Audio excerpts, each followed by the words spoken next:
Olá, boa tarde a todos, todas e todes. Bem-vindos aqui ao nosso encontro, né, que nós estamos fazendo parte aqui do programa Diálogos em Movimento, no estúdio virtual da Casa Hoffman. Estamos aqui, eu, Leonel Brum, juntamente com Paulo Caldas. E eu gostaria muito de começar agradecendo, né, Carmen Jorge, e todas as pessoas que fazem parte dessa produção, também a Casa Hoffman pelo convite. E é isso. Eu não sei se o Paulo quer falar nesse momento, para depois a gente continuar. Vai ser uma espécie de conversa, né, improvisada. Tem alguns pontos que nós estabelecemos antes, mas a gente queria deixar bem livre para que a gente possa contar um pouco, né, de todo esse processo, né, que ocorreu da criação do Dança em Foco, assim, do ponto de vista das ideias, né, que chegaram até esse lugar, que na realidade foi um convite, né, do Paulo Caldas, né, que me fez lá em 2003 para a gente criar esse festival. Mas aí a gente queria colocar algumas outras informações antes. Tá certo? Paulo quer se apresentar? Não, muito rapidamente, dizer também, né, da minha alegria em poder fazer parte dessa conversa, nessa série de programas Diálogo em Movimento. Dizer, eu acho que da importância para nós do tema. Eu acho preciosa a ocasião de a gente poder resgatar os processos que originaram o festival, que foram de alguma maneira resolvidos de várias maneiras ao longo desses últimos quase 20 anos. Hoje, em 2001, eu olho para trás e ouço convite como esse quase como para a produção de um documento histórico. Eu tenho a estranha sensação de que o Dança em Foco é um acontecimento histórico no contexto da videodança no Brasil, né? E o Marco é mais uma sensação do que exatamente uma convicção, né? Mas acho que é uma convicção também, né? Assim, quando eu olho com alguma distância o cenário das relações dança e vídeo no início dos anos 2000, final dos anos 90, e olho hoje, assim, eu acho que o Dança em Foco fez muito no sentido de tratar desse contexto, né? Assim, no contexto, assim, nacionalmente mesmo. Então é isso, eu estou com a sensação de que a gente pode falar aqui alguma coisa que importa, em certa medida, sim, para historiar os processos da videodança no Brasil nessas 2 últimas décadas. E aí eu queria também voltar um pouquinho no tempo, né, com esse recorte do Brasil, né, dos que fizeram videodança e continuam fazendo videodança no Brasil. Eu vou voltar lá na Ana Lívia Cordeiro, né, em 1973, né, que ela foi considerada não só pioneira, não só na videodança, mas também na videoarte, com um trabalho chamado M3x3, né, que foi lançado na TV Cultura. E eu gostaria de apresentar só um trechinho assim desse, desse filme, desse vídeo.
Então, eu quis mostrar esse trechinho do vídeo, né, para mostrar exatamente essa importância, porque a gente percebe hoje em dia, né, um movimento muito forte, a gente vai falar mais sobre isso mais adiante, né, de produção de videodança, não só no Brasil, mas no mundo inteiro, exatamente até pelo contexto que a gente está vivendo, né, que a tela é o único lugar, né, de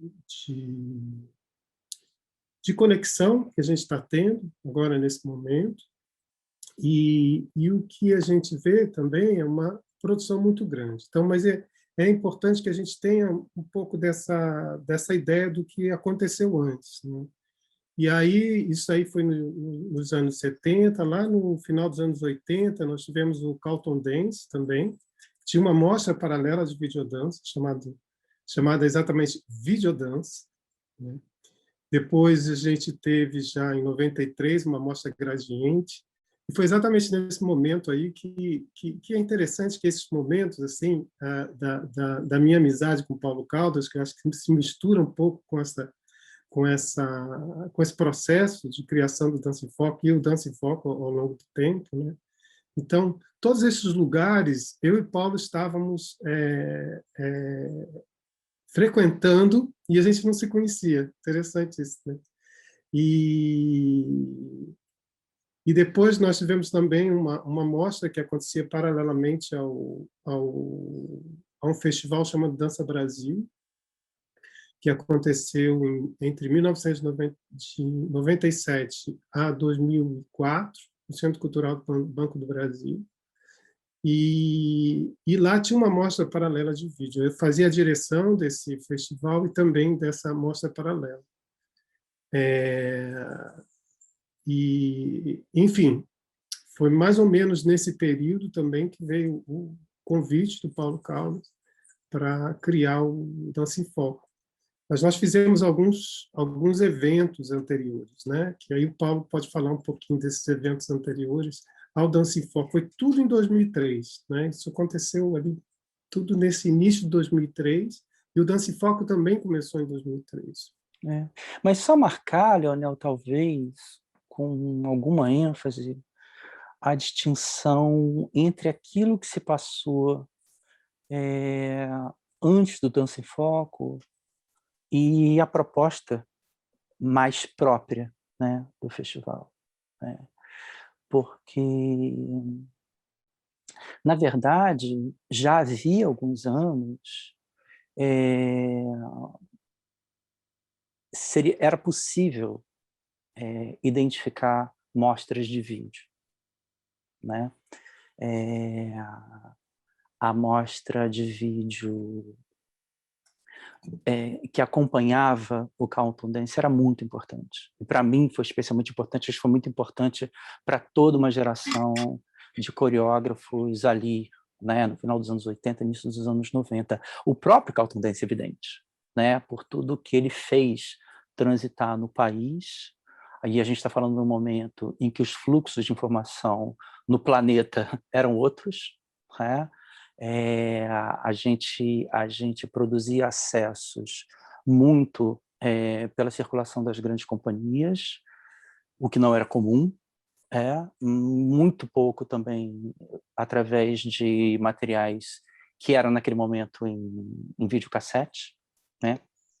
Então, o Carlton Dance ele foi muito importante no sentido de nos dar produções em dança moderna e contemporânea mais ou menos estabelecidas e aquilo que o próprio festival estabelecia, declarava como a vanguarda da dança mundial, né? Então, a gente poderia ter num palco um Michael Clark, que era o nome da dança inglesa, que estava muito destacado naquele momento, por exemplo, uma companhia muito consolidada, evidente, como a do Mass Cunningham, uma Pina Bausch, mas também o Wim van der Keybus, ainda relativamente desconhecido no Brasil, por exemplo, e as mostras de vídeo que misturavam uma produção que era feita frequentemente como registro de espetáculos, e já alguma delas feita já num contexto seria mais propriamente de videodança, né? Então, inclusive, muito da produção francesa dos anos 80 nos chegou naquele momento num formato mesmo de videodança, né? Assim, é o que fazia o Philippe Decouflé, é o que fazia uma companhia chamada L'Esquisse, por exemplo, Jean-Claude Galotard, enfim, toda essa geração da dança francesa dos anos 90 chegou com produções não necessariamente na cena para nós, mas na tela, né? Então, esse primeiro impacto acho que foi muito importante. Mas eu marcaria essa primeira distinção. Eram ali mostras de vídeo em contextos de festivais cênicos, né? E da mesma maneira, isso se deu também no contexto do Dança Brasil, né? O Dança Brasil era um festival que o Leonel já dirigia há alguns anos, foi exatamente quando nos conhecemos, quando ele me convidou a companhia que eu dirigia para apresentação, né, no palco de uma obra cênica. Ele anualmente já vinha desenvolvendo mostras de vídeo paralelas. Em cada ano ele tinha um curador convidado para, né, para pensar a programação. Mas o Dança em Foco ele tem essa novidade de se propor naquele momento, nesse contexto, como um festival ligado mesmo a essa interface que tinha por tema essa relação dança e vídeo, né? E que a gente, no primeiro momento, eu estava vendo aqui o primeiro projeto que eu escrevi, eu busquei aqui há pouco a palavra videodança, não tem, eu não quero dizer a palavra videodança, né? O primeiro projeto, o pré-projeto do festival, inclusive ela tinha por nome Dança na Tela, que era uma tradução muito brusca de screen dance, né? Que é um termo comum, recorrente no inglês, né? Mas no projeto já do ano seguinte, a gente já começa, quando montou a programação para apresentar, a gente já tinha lá a palavra videodança, mas no primeiríssimo projeto a palavra videodança nem estava presente, né? Então, a gente estava, de fato, tentando estabelecer um espaço um pouco distinto naquele momento. Mesmo a mostra Gradiente, que teve uma bela curadoria da Helena Katz, naquele momento não estava vinculado a um festival, mas tinha esse caráter, né? Ele exibia documentários, registros de obras cênicas e, sim, peças que a gente assumiria mais produzidas no contexto de videodança, né? A Mostra Gradiente, na realidade, ela nem era um festival, ela era uma mostra mesmo, ela circulou somente por um ano, né? Foi em 1993, e ela fez essa circulação, não exatamente como festival.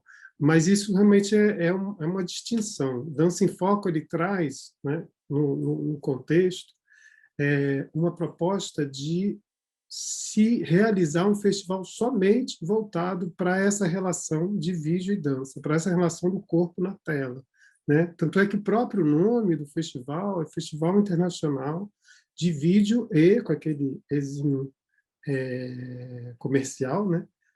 Vídeo e dança, né? Porque é um projeto, na realidade. O Dança em Foco é um projeto, ele é maior que o festival, né? O projeto ele é como se fosse um guarda-chuva para várias outras ações e que a gente veio fazendo durante esses anos. E eu queria também falar um pouco desse momento, né, lá no final dos anos 80, início dos anos 90, que é a questão da pirataria, né? Nós tínhamos uma pirataria muito bem esquematizada, né? Eu morava no Rio de Janeiro nessa época, e então a gente ficava pirateando vários VHS. Na verdade, tinha VHS, tinha beta, tinha tudo, mas as betas a gente não conseguia assistir em casa.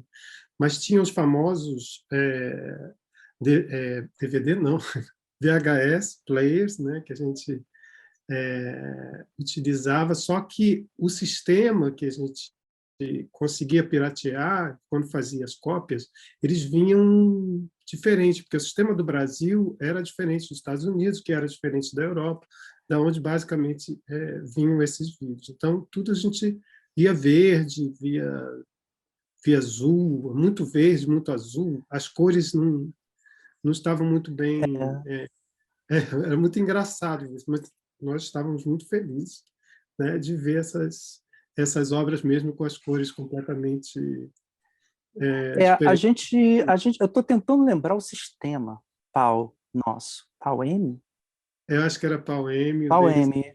Brasil era... PAU-M, eu acho que a gente lia, os nossos aparelhos liam o sistema americano, não sei se era PAU-M também, mas, por exemplo, os nossos vídeos não liam PAU-G, que era o sistema, por exemplo, dos vídeos do Instituto Goethe, por exemplo.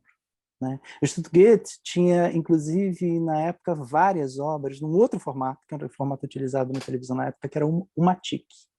E eu lembro de frequentar o Instituto Goethe à procura de materiais e me dar conta de uma série de coisas que era impossível acessar fora, pegar emprestado, porque exatamente era no formato o MATIC.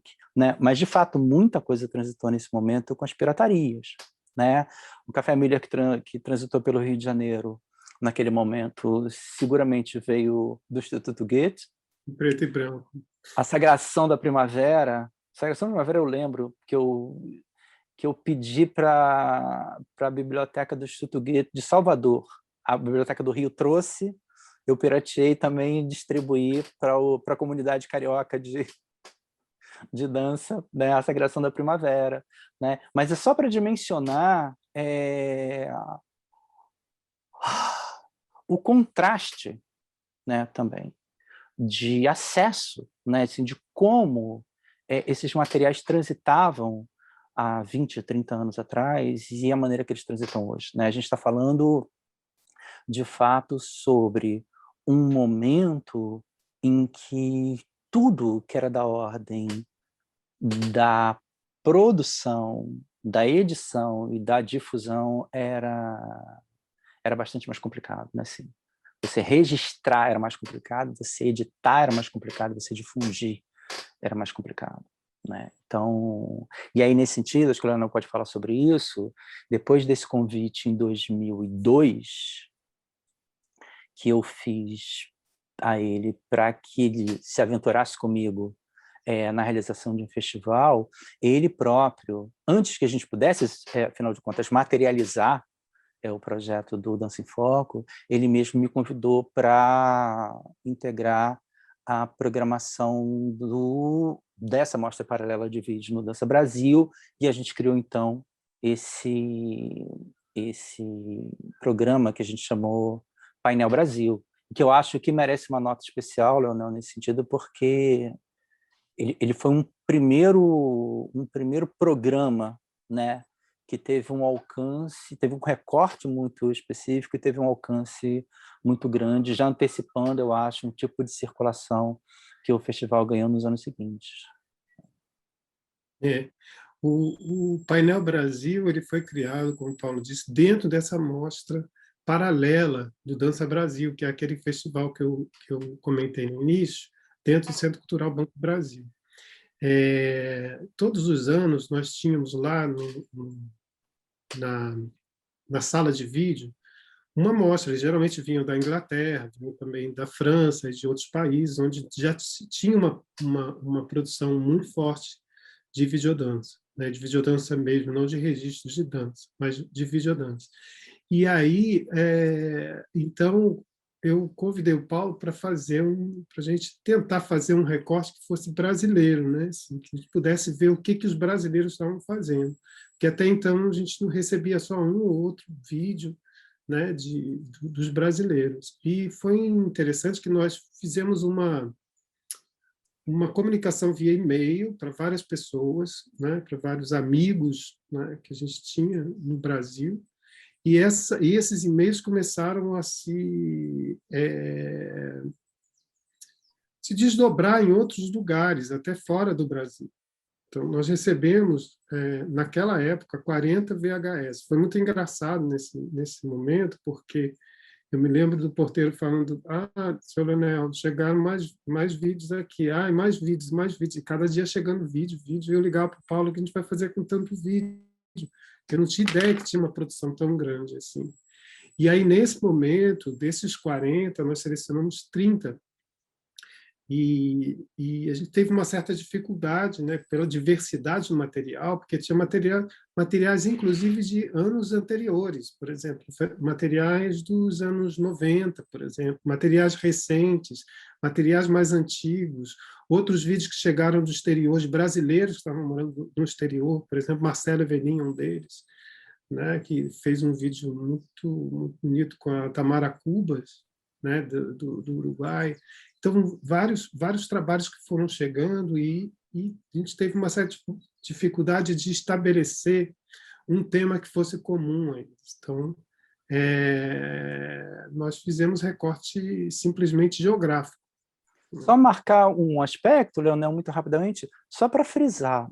A gente está falando de um contexto pré-internet, né? Assim, pré-YouTube, né? Assim, tomar o YouTube como uma plataforma de exibição, sim. Tomar o YouTube como uma plataforma de exibição hoje, planetária, como a gente tem, né, entre outras, não era pensado. Né? Então, os festivais, na verdade, eram ainda os espaços privilegiados para que essas produções pudessem ser fruídas, afinal de contas.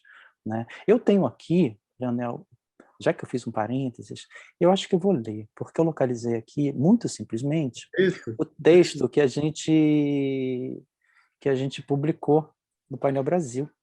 Tem 2 parágrafos aqui, eu vou ler. Posso ler? Vou ler. Fala assim: a dança e o cinema esboçaram, ao longo dos anos, diversas estratégias de um encontro que tem por princípio o movimento. De fato, e sem que precisemos lembrar que sua tradução grega, kinesis, é a base etimológica da palavra cinema, dificilmente definiríamos tais artes sem evocar a dimensão cinética que as reúne. O Dança Brasil, desde sua primeira edição em 97, tem se dedicado a exibir testemunhos de tal encontro através de sucessivas mostras de vídeo. Mais distintivamente, desde 1998, o evento passou a apresentar em todas as suas edições programas dedicados exclusivamente à produção nacional de vídeos de dança. Em sua edição de 2003, o Dança Brasil promove pela primeira vez um programa que, por sua natureza, mereceu o título de Painel Brasil. Iniciativa inédita, ele resulta num retrato incompleto e sem retoques da produção brasileira atual e uma tentativa de um primeiro mapeamento dessa produção.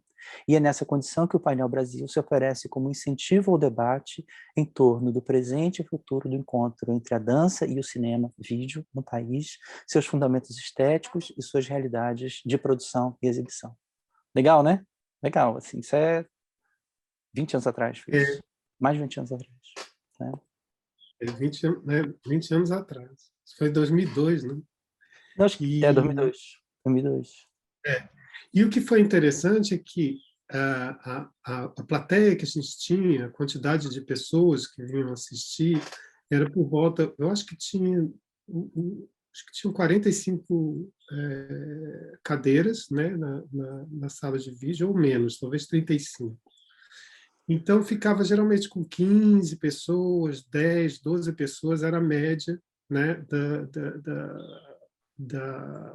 dos espectadores, né, que iam lá assistir, do público, né, que iam lá assistir. O que foi interessante, o dia que eu cheguei, que a gente colocou a primeira amostra, né, estabeleceu por regiões, né, Paulo? Acho que eram região sudeste, não lembro exatamente, mas estavam ali os vídeos. E foi interessante que eu fui chegando no Centro Cultural, lá, Banco do Brasil, e ele tinha a sala de vídeos era no segundo andar.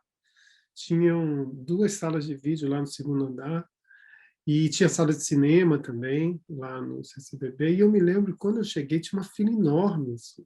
Eu falei, nossa, devem estar passando um filme muito bacana aqui, no cinema, né?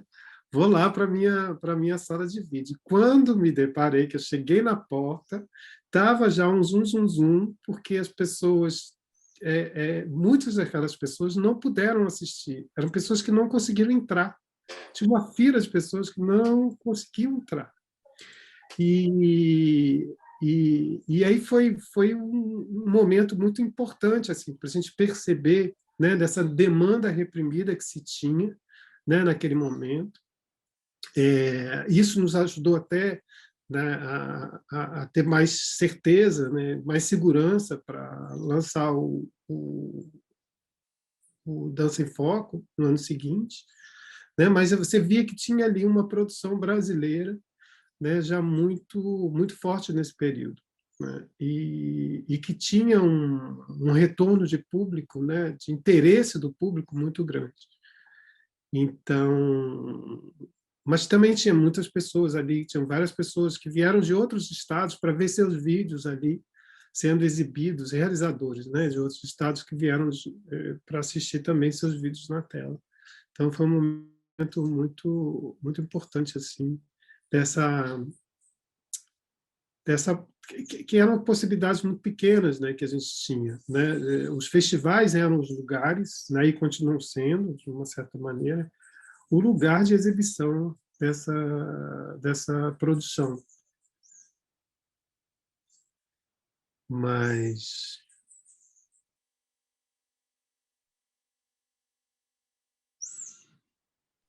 então, e aí o que eu queria, você quer falar alguma coisa agora, Paulo? Não, só a título de pré-história, mas eu não sei se isso faz muito sentido, porque isso é pessoal quase. É porque, para mim, né, e essa referência no texto, a etimologia de cinema como kinesis, né, ela para mim é preciosa e para mim é chave de uma série de coisas que eu fiz e de uma série de coisas que eu penso, né? Já pensava naquele momento e penso ainda, e que, na verdade, se materializaram antes até desse momento em que o Dança em Foco emergiu, sob a forma de uma produção cênica, né? Eu desde 95 até 2001, por exemplo, eu como coreógrafo me ocupei daquilo que eu considerava ser uma pesquisa em linguagem cinematográfica na cena. Eu lembro ter produzido, por exemplo, 3 espetáculos em torno da questão, Falso Movimento, em 96, o Leitmotiv, em 98, que foi exatamente o espetáculo dançado no Festival Dança Brasil, a convite do Leonel. Em 2001, um espetáculo chamado Quase Cinema, né? Os 3 tinham, por princípio, na verdade, tematizado esse tipo de compreensão de um eixo comum, né? de uma poética comum entre cinema e dança, né? Hoje eu coloco isso em outros termos. Hoje eu já sou capaz de arriscar a dizer que, por exemplo, a tela, para mim, porque eu acabei também produzindo obras em videodança, a tela, para mim, é como se fosse um site-specific da coreografia. Né? Entende? É como se eu pudesse prosseguir um percurso composicional com questões que são tão aproximáveis, tão confundidas, que eu penso num único fazer coreográfico. Né? Quando eu tô diante da tela, quando eu estou filmando, quando eu estou né, editando, né, acompanhando esses processos de filmar e de editar, é basicamente isso que está presente. Né? Então, no meu percurso, coreografia e videografia, né, cinematografia, sempre foram pensados nesses termos, né? Não apenas a ideia de que a kinesis é a matriz comum, mas a ideia também de que a grafia é um fazer comum, no sentido de que são poéticas que eu prefiro traduzir como de escritura, né? Escritura de movimento, a cinegrafia, a cinematografia como escritura de movimento, a coreografia de alguma medida como uma escritura de movimento, né? Então, eu não via esse texto do Dança em Foco há muito tempo.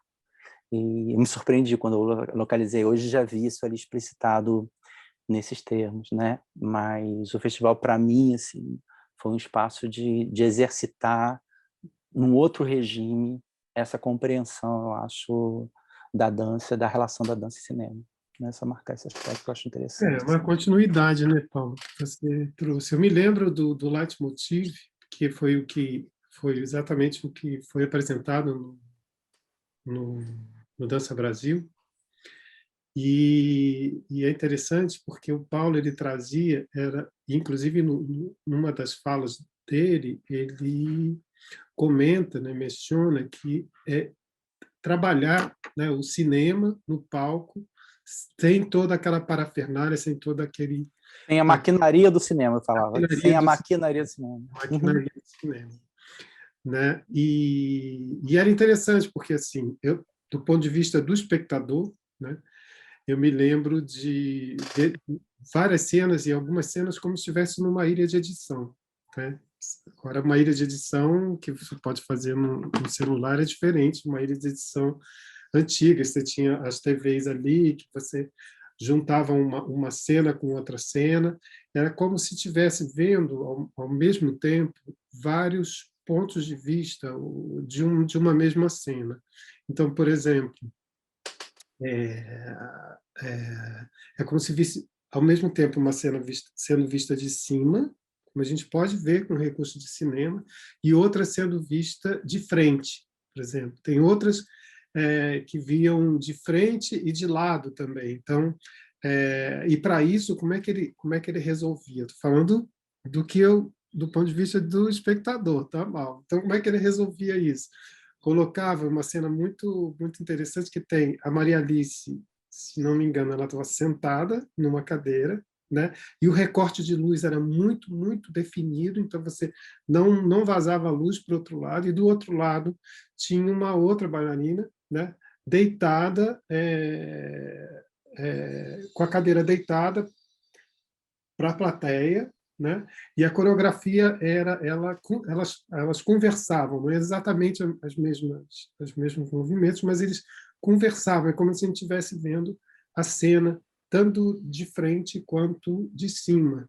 Tem também alguns momentos que ele utilizou cabos nos bailarinos, né? E que ficavam na parede, assim. Então é como você estivesse vindo de cima, mas na realidade os bailarinos estavam na vertical, estavam na horizontal para a plateia. Você via a cabeça dos bailarinos dançando, com os cabos sendo puxados a partir da cintura deles, né? Uhum. Quadril. E é interessante ver isso. Eu me lembro até o Rodrigo Pederneiras, eu me lembro disso, falando no final de um espetáculo que ele foi lá, né? Estava muito emocionado com o espetáculo. Ele falou que o seu espetáculo me traz vertigem. Isso foi muito interessante de ver esse momento assim do Pederneiras, agradecendo pelo espetáculo que o Paulo tinha trazido. Mas só para complementar, teve um momento que foi também interessante, que eu acho que vale a pena ser mencionado, que eu também fui curador de um outro festival chamado Dança Ativa. Não era exatamente um festival, mas era um evento que trazia para o palco alguns espetáculos e que também fazia documentários sobre o processo, né, a respeito do processo, e também algumas cenas do espetáculo. Agora, o mais interessante é que, no momento em que foi se fazer o documentário, o que se tinha ali era uma certa dificuldade de lidar com aquela linguagem que já era cinematográfica no palco, né? E com a câmera. Como é que você lidava com isso? Eu acho que foi um desafio, né, Paulo, nesse momento, da diretora, foi a Paula Paula Barreto, Barreto. Paula Leblanc Barreto. E aí, nesse momento, foi um grande desafio, porque ali no palco já era cinema. Ali você já podia ver o efeito cinema acontecendo, né? E aí ela vinha com a câmera. Como é que vai lidar com isso? Foi interessante. O leitmotiv, nesse sentido, eu acho que ele foi de fato muito rigoroso, eu diria, né? Eu diria que foi das minhas aventuras a mais consequente, né? As bailarinas que o Leonel se referiu são a Maria Alice Pope e a Flávia Meirelles, né? E de fato eu lembro de uma amiga me passando uma mensagem depois. Ela tinha ido assistir o espetáculo com a filha e ela fez questão de me dizer o que a filha tinha perguntado. A filha perguntou: mamãe, o que a gente assistiu era dança ou era cinema? Isso é uma criança perguntando, né? Porque exatamente, assim, tinha um esforço imenso de composição de linguagem, de reestruturar espaço e tempo de uma maneira pouco comum no palco. E para isso foi necessário articular a luz de uma maneira muito precisa. E foi por isso mesmo que nas conversas de concepção, e nesse momento faziam parte das conversas de concepção, eu, Maria Alice Pope, Flávio Meirelles, Tereza Rocha, Frederico Paredes e José Geraldo, iluminador, nós concluímos que o leitmotiv da pesquisa era a luz. Logo, o trocadilho leitmotiv, não é o leitmotiv alemão, né? L-E-I-T-motiv, mas o light como em inglês, né? O nome do espetáculo é esse, leitmotiv, exatamente porque o leitmotiv era a luz, né? Mas existe um aspecto interessante para marcar, que é o seguinte, que é uma questão de linguagem mesmo, né? Claro que no leitmotiv havia exatamente um tratamento da luz como um recurso de edição, no sentido de que todo o espetáculo era composto por fragmentos que eram intervalados por blackouts, né? Mas, para além da composição de sequências nesses termos, havia também todo um esforço no sentido de recortar a luz do palco muito precisamente, né? Basicamente, a luz era feita de elipsoidais, né? Que é um tipo de refletor que exatamente que permite um recorte muito refinado. Mas por que eu estou marcando isso? Eu estou marcando porque exatamente tinha um esforço ali de recuperar para o palco, nesses termos, por exemplo, a ideia de, não apenas de edição, mas de enquadramento, né? Na verdade, os recortes que a luz fazia eram recortes que tinham por objetivo orientar o olhar. Agora veja isso, agora veja isso, agora veja isso, né? Como se de um todo a gente pudesse modular o que se dava a ver como um enquadramento, afinal de contas, modula o que se dá a ver, né? E nesse sentido mesmo que eu penso a ideia de edição, né? A edição, em certa medida, é uma construção de proposições quanto ao que se vê, né? Nesses termos. Eu lembro que recentemente me perguntaram, eu estava falando exatamente sobre plano de sequência, e me perguntaram: mas plano de sequência tem edição? Plano de sequência tem edição? Sim. Bom, não tem corte, né? Sim. Por princípio, a gente está falando de um único longo plano, né? Mas se eu, de uma maneira mais generosa, talvez, compreender o plano de sequência como um roteiro de atenções, eu tenho sim uma ideia de edição nesses termos, né? Na verdade, o que eu estou dizendo? Eu estou dizendo que, mesmo sem os cortes, por exemplo, que o leitmotiv operava com luz, mesmo que eu tivesse em situações mais plenas de luz, porque isso é o que frequentemente se acontece, existe toda uma modulação de acontecimentos que, de alguma maneira, roteiriza o olhar do espectador, né? Muito da composição coreográfica diz respeito às construções do olhar, né? As propostas de construção no olhar. Isso é muito cinematográfico, né? E o cinematográfico, nesses termos, é muito coreográfico, né? Então, de novo, assim, esse deslizamento entre uma poética, né, da tela e uma poética da cena é muito fácil de fazer, né, nesses termos, né? Se eu penso a partir das modulações da atenção, dos roteiros de proposição de atenção, né? Então é interessante pensar nesses termos. De novo, o leitmotiv ele trabalhava muito para além disso, né, do que eu posso recortar com um gesto. Tem gestos que puxam um close, a gente sabe disso, né? Você está lá no palco, tem gestos que puxam, você faz isso, né? Você faz, o quê? Tem um close. Fazer um close num pé, né, num palco aberto, né? A gente sabe disso, né? Mas o leitmotiv, ainda para além dessa camada, tinha uma outra camada que era concretamente de corte mesmo, feito com luz, né? Então foi uma experiência muito interessante nesse sentido, né? De realmente, como eu dizia, tentar resgatar uma experiência de cinema sem a maquinaria, né? A gente nunca usou, por exemplo, projeção, né? Nesse ciclo de trabalhos, né, que eu disse que eram feitos com a linguagem de cinema. Não tinha projeção de vídeo, por exemplo, né? Então é interessante pensar isso, né? Como que esses fazeres, né? Eu não sei e eu não sei, talvez, da mesma maneira que eu sou capaz de dizer hoje que a tela, para mim, é um site específico de um fazer coreográfico, né? Talvez a cena seja, para certos realizadores, uma possibilidade de um cinema expandido, entende? Assim, né? Em termos de poética mesmo, né? Claro que tem uma passagem de meio ali, né? Tem uma passagem de suporte, né?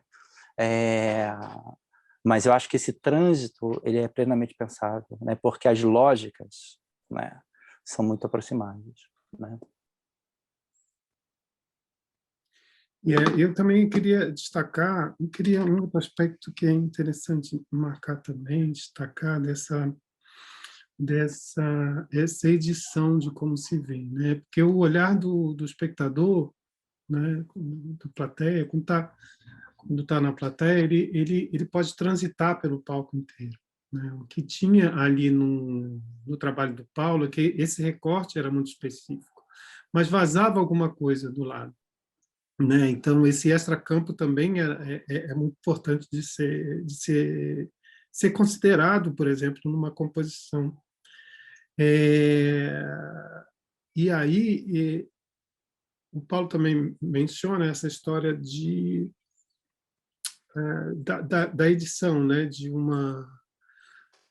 um plano sequência. Assim, um plano sequência tem edição, né? Eu acho que assim ela já está pré-estabelecida antes. Esse sequenciamento, né, do plano sequência, muitas coisas acontecendo ali naquele lugar, de alguma maneira, já está pré-estabelecida. Então, ele já está pré-editado. Quando a gente pensa num plano sequência que tem, por exemplo, uma movimentação de câmera, como, por exemplo, o Duo 1 do Paulo Caldas, né, que ele pensa dessa ideia, né, de camadas, né, de composição, e a câmera seria uma outra camada que dá conta disso. E aí eu fico pensando também o transporte, né, que eu faço da edição para um trabalho de curadoria, por exemplo, é você fechar uma programação, um determinado programa. Então, a ideia que eu trago, inclusive eu até lancei isso num texto que foi publicado no último livro não estou com o livro aqui agora. Você está com o livro da Rimena lá, do Agite Siva, Paulo? Sim. São 4 livros, e o último livro, né? O último, não. Não, eu tenho 3. Curadoria. Não tenho. É porque eu acabei recebendo.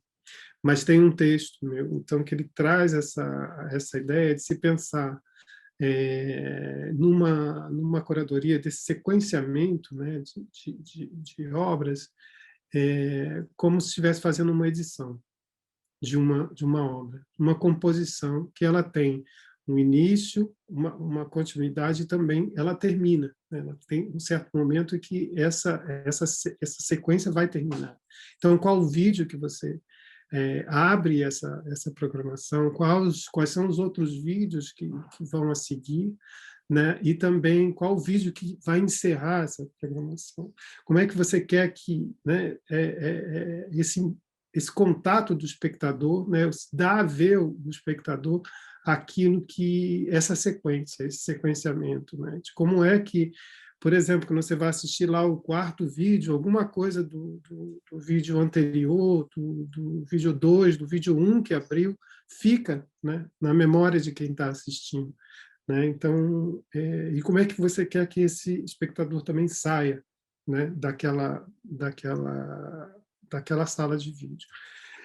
Isso eu estou pensando, porque esse texto, inclusive, foi escrito antes da pandemia, agora a gente tem uma outra, eu acho que a gente tem uma outra Mas só para a gente ficar aí só mais um pouquinho, Leonel. A sequência, sabe? Que se eu tento Sim, terminar a sequência como essas relações que tem de um vídeo para outro, né? Como é que você estabelece esse sequenciamento? Fala, Paulo. Não, só para marcar, porque só para trazer isso para o contexto do Dança e Foco especificamente, né? Porque é um tipo de concepção de curadoria que a gente, na verdade, não foi capaz de ter tanto quanto queria, na verdade. Por exemplo, as nossas primeiras programações, elas tinham eixos que eram geográficos, basicamente. Né? Você lembra disso? E, na verdade, o eixo geográfico ele seguiu ainda durante muito tempo. Né? Porque exatamente a gente não conseguia necessariamente, até pelo modo de exibição do Dança em Foco, né? pelo regime de fruição que a gente organizava. Né? Assim, a gente pode falar mais sobre isso. A gente não tinha muito tempo e muita condição de elaborar a programação apenas nesses termos que eu diria serem mais sofisticados conceitualmente, que eu diria serem plenamente de uma curadoria. Né? Durante muito tempo, nós recebemos muitos vídeos e eles eram divididos, de novo, Argentina, Estados Unidos, países nórdicos, né? Enfim, a coisa ficava nesse registro, que era a maneira de a gente, de alguma maneira, ter algum recorte coerente, né? A coerência geográfica. Né? Mas, aos poucos, a gente foi conseguindo elaborar algumas coisas, até pela recorrência de certas coisas, e a gente foi sendo cada vez mais capaz de articular programas que tinham outro tipo de diálogo. Né? Então, acho que a própria ideia de curadoria ela foi se estabelecendo ao longo do festival. Assim, não foi algo que imediatamente pôde ser assumido, sobretudo nos termos em que a gente estava propondo tudo. Né? Porque o Dança em Foco ele sempre foi um festival muito inclusivo pelo regime de exibição que ele tinha. Né? Na verdade, no mundo, existem vários festivais que se limitam, por exemplo, a um modelo de exibição mais conservador, mais propriamente cinematográfico. Né? Uma sala de exibição, uma grande tela, a sala escura, uma plateia diante dessa tela, horários fixos e sessões. Né? Tem festivais que operam nesses termos. Né? E isso normalmente implica uma limitação maior quanto ao número de convidados, por exemplo, de selecionados. Né? O Dança em Foco sempre tentou um outro regime de exibição. Né? Os nossos lugares privilegiados e mais felizes de exibição foram exatamente aqueles que se pareciam muito mais com espaço de exibição de artes visuais do que de exibição cinematográfica. Parecia muito mais uma sala de exposição do que uma sala de cinema. Né? Então, a gente, por exemplo, teve a ocasião de realizar edições muito importantes, eu diria, por exemplo, no Centro Cultural Oi Futuro, no Rio, e também no Sesc São Paulo, né? Em algumas unidades do Sesc São Paulo. Eu acho que aqueles anos, eu estou falando de quê, Leonardo? Estou falando de 2000 e muito, né? 2008, ao início dos anos 2010, foi isso, mais ou menos isso. né? A gente teve a ocasião de apresentar isso de uma maneira muito plena, com várias telas ao mesmo tempo e com uma programação que contemplava uma série de outras coisas, né? Mas a gente sempre, do início, assim, desde o início, a gente teve essa ideia de múltiplas telas mais ou menos presente em um regime de fruição que permitia aos espectadores transitar por várias telas, por pequenas durações, né? Isso tem consequências também no desenho, né? Mas são todas essas as condições que nos fazem ter que pensar assim, problematicamente como compor, né?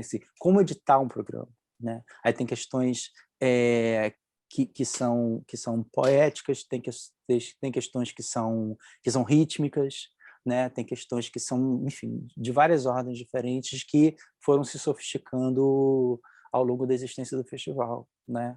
Enfim, só para marcar isso que eu acho interessante, né? Essa relação da composição no programa, né?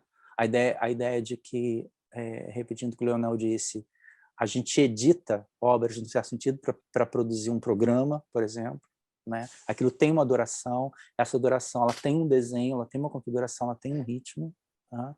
Ela tem uma tônica, colocar nesses termos, ela tem uma tônica, né? Uma composição. Mas também, nesses termos, esse modelo que para nós foi muito precioso no sentido de possibilitar todo esse exercício de uma maneira mais plena, porque era um tipo de regime que podia acolher uma quantidade de obras maior do que os regimes usuais normalmente permitem, né? E o que eu tinha comentado antes era exatamente uma proposta de se pensar, né, uma programação, uma curadoria para uma sala de exibição mesmo, fechada, numa sala de vídeo. O espectador entra, senta, assiste e depois sai. Mas o que eu estava pensando, Paulo, que eu acho interessante, para a gente marcar aqui, que para quem está assistindo, né, o que o Dança em Foco, só para explicar como é que era isso assim, presencialmente, né? Porque eram às vezes 3 telas, eu acho que no máximo 3 telas, né, numa mesma parede, assim, que eram exibidas, né? E cada tela tinha uns puffs que ficavam em frente das telas e também tinha uns auriculares, né, que as pessoas podiam uh, Auriculares é espanhol, não é não? Headphone, vai. headphone. Tinha então uns headphones. Isso é inglês também. Auriculares? Mas tudo bem. Mas a gente usa o inglês, né? Vai lá. Então, as pessoas colocavam lá os seus fones de ouvido. Né? Fones de ouvido, bem lembrado. Eu ia falar egoísta, mas egoísta é de muitos E eram anos os fones de atrás. ouvido, assim. Depois eles foram diminuindo também com a tecnologia, ela foi modificando, eles foram ficando cada vez menores. E as pessoas assistiam esses vídeos numa sala, numa única sala, onde tinha, né, em alguma coisa. E é interessante perceber isso agora, hoje eu fico pensando, né, que alguma coisa vazava dos outros vídeos. Várias vezes que eu estava assistindo uma programação de vídeos aqui, e aí acabava olhando para o lado e eu assistia o vídeo de lá com o som do vídeo de cá. Então era como se fosse sei lá, uma apropriação outra daquela exibição, né? Como se fosse uma antropofagia assim de imagens e sons que a pessoa podia assistir, inclusive aquela terceira tela do lado de lá com o som da tela de cá, ou então tirava e ficava só escutando os sons da sala em si, porque os próprios sons da sala. E o que eu vejo nisso tudo parece como uma antecipação do que a gente vê hoje. Por exemplo, numa sala de reuniões em que tem várias pessoas, né, se movendo com todos com as câmeras abertas, a gente tem uma sensação assim também de não sei, dessa antropofagia de imagens, assim, de você poder misturar todas elas e o teu, e o teu, e o, teu, e o, teu, e o, teu, e o, teu, e o, teu, e o, teu, e o, teu, e o, teu, e o, teu, e o, teu, e o, teu, e o, teu, e o, teu, e o, teu, e o, teu, e o, teu, e o, teu, e o, teu, e o, olhar, né, percorrer por todas elas da maneira que quiser, né? Então, eu vejo a tela, por exemplo, de um encontro de Zoom, ou de um encontro de TV, e vários vídeos que eu já vi também, que são várias telinhas que vão conversando entre si, ou não conversando entre si, né? Que estão ali presentes numa mesma tela grande, né? Então, pensar que isso, o Dance Fox, de alguma maneira, antecipava, né, presencialmente aquilo que a gente está vivendo hoje, virtualmente. Não sei, uma viagem grande agora que eu fiz. Não, entendo. É porque é isso, é porque como se fosse uma possibilidade de composição um pouco ao acaso, né? Um pouco randômica, assim. Mas possível, absolutamente possível, interessante nesses termos, né? Mas é isso, por exemplo, a gente poderia ter sofisticado em outro sentido, porque isso também é uma sofisticação, você abrir isso nesses termos é interessante demais pensar isso, né? Mas sofisticar em outros termos, que era de compor tela e tela, né? A gente nunca, por exemplo, teve condição para avançar com uma coisa como essa, mas é absolutamente possível. E eu acho que radicaliza, eu acho, nesses termos, a condição de curadoria como criação, né? Isso parece ficar mais pleno à medida que isso pode ganhar camadas. É curioso que a gente, num ano, eu estou tentando lembrar que ano que foi, Daniel, que a gente fez um festival que a gente tentou avançar para artes digitais, assim, né? Foi Porque poético. quase tinha, era o Podfest, né? O Festival de Poéticas Digitais. A gente fez apenas uma edição desse festival. Eu lembro que a gente ocupou um casarão na Glória. Me falhou o nome agora. Como é que era o nome? Casa da Glória. Era Casa da Glória mesmo nome, né? João Brown, um espaço super importante. E eu nunca me senti... Eu nunca tinha ficado tão presente para mim a ideia de que, por exemplo, compor aquela exposição videográfica, com tudo que ela tinha de instalativo, era coreografar. Assim. Eu lembro de caminhar pela Casa da Glória e pensar o que poderia ser exibido onde e ter presente os problemas que um coreógrafo se coloca. Né? Assim, como se dá o fluxo dos acontecimentos ao longo dessa duração. Né? Eu tenho isso muito presente. Eu tenho imagem de a gente transitando pela casa à noite, tentando pensar o que poderia ficar onde e tentando antecipar como que essas obras poderiam ter um tipo de percurso, né? ter uma experiência em percurso, né? Uma proposição de algo numa duração, né? Não pensar cada obra separadamente, no espaço próprio, mas como se dá o fluxo. Né? Isso é muito curatorial e é muito coreográfico. Né? É interessante essa relação que você sempre faz, né, do curatorial com o coreográfico, né, de pensar a curadoria como composição. Inclusive, eu estava, há pouco tempo, eu participei de um festival na Alemanha, que a gente também começou a conversar sobre isso, né, de como é que essas composições, né, como é que a gente pode pensar a curadoria também como uma forma de fazer arte, né? Um trabalho curatorial é um trabalho artístico também, né? Se pensar nessas composições. E eu acho que essa composição que você traz, talvez a gente possa, num certo momento, Paulo, pensar para o Dança em Foco, que agora, né, que é mais um ano que a gente está com o Dança em Foco na tela, tudo virtual, não vai ter nem nada, nenhuma atividade presencial, e a gente pensar, talvez, né, e avançar nessa questão da curadoria para pensar não só a curadoria do programa em si, mas a curadoria dos programas todos numa mesma tela. Pode ser muito interessante para a gente pensar. É muito mais difícil para pensar, mas eu acho que pode ser um avanço. Inclusive, eu nunca vi nenhum festival, talvez seja uma ideia ótima, eu nunca vi até hoje. Olha que eu acompanho festival para caramba, sobretudo agora que a maioria está pela internet, né? E nunca vi assim ninguém com uma proposta de pensar, né? De pensar, por exemplo, um tríptico, né? Ou um díptico, Aham, que aham. a gente Sim, sim. possa fazer conversar, em que essa composição não só ela está composta dentro de cada um deles, mas também eles também vão conversando ao Uhum, longo desse tempo de duração, né? uhum, Desse programa. Pode ser muito interessante. uhum. É assim, eu acho, na verdade, que isso é realmente muito difícil, né? Isso é muito difícil. Sofisticar a curadoria já nesses termos é relativamente difícil. O que a gente já faz hoje é relativamente difícil.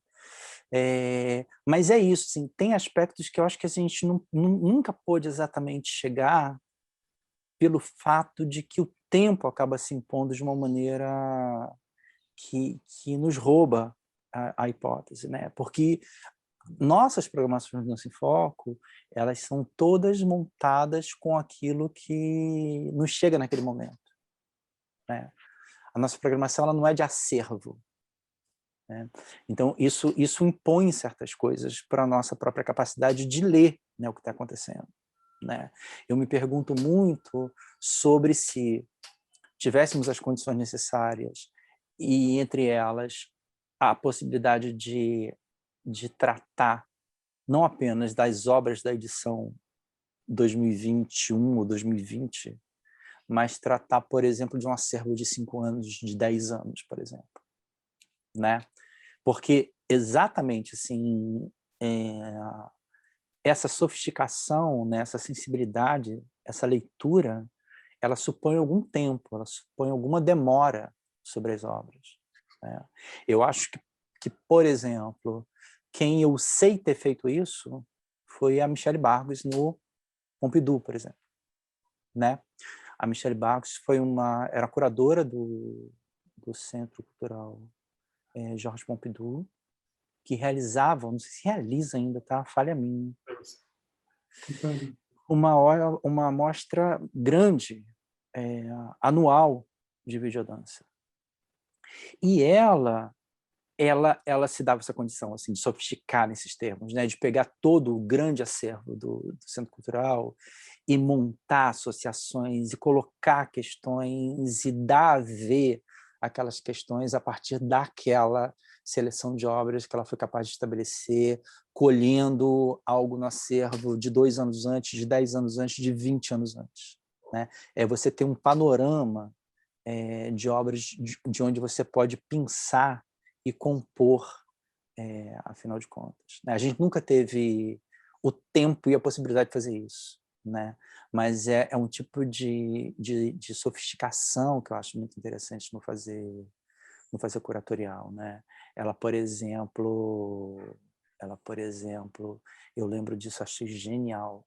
Ela disse, por exemplo, que uma vez montou o programa a partir de um certo tema, não sei qual, apenas com filmes de arte, num festival de videodança. Tipo assim, veja esse Kieslowski, veja esse Tarkovsky, veja esse, né, John Cassavetes, enfim. Pega um cinema experimental, cinema independente, cinema de arte, enfim, como queira, vamos tentar ver isso a partir, por exemplo, da perspectiva da videodança, né? Como, o que o espectador que se coloca na condição de videodança, né? Se coloca diante daquilo que é videodança, o que ele encontra de videodança, afinal de contas, naquilo, né? Que é um exercício muito interessante, né? E que é um exercício que frequentemente a gente se faz, isso acontece com a gente. Quando a Quando gente chega está aquelas obras, né? quando a gente chega com diante de obras que a gente a princípio não reconheceria a videodança, né? Então, por exemplo, a gente fez a última seleção do Dança em Foco a partir de uma plataforma internacional muito conhecida chamada Film Free. O Film Free tem a virtude de deixar o espaço aberto na dimensão do planeta mesmo, tá? Mas tem esse pequeno vício que, assim, qualquer coisa, na verdade, pode se arriscar em qualquer espaço, né? Então, por exemplo, a gente recebeu 1.600, foi, não, 1.200, 1.600, né? 1.200, mais de 1.200 quase 1.300 ao todo. obras, né? Então, assim, um primeiro exercício ali foi tentar exatamente reconhecer assim, bom, o que está passando aqui, né? E a confusão interessante nesse olhar é esse, ele está confundido, ele é um olhar que já quer encontrar videodança. Isso é muito interessante, né?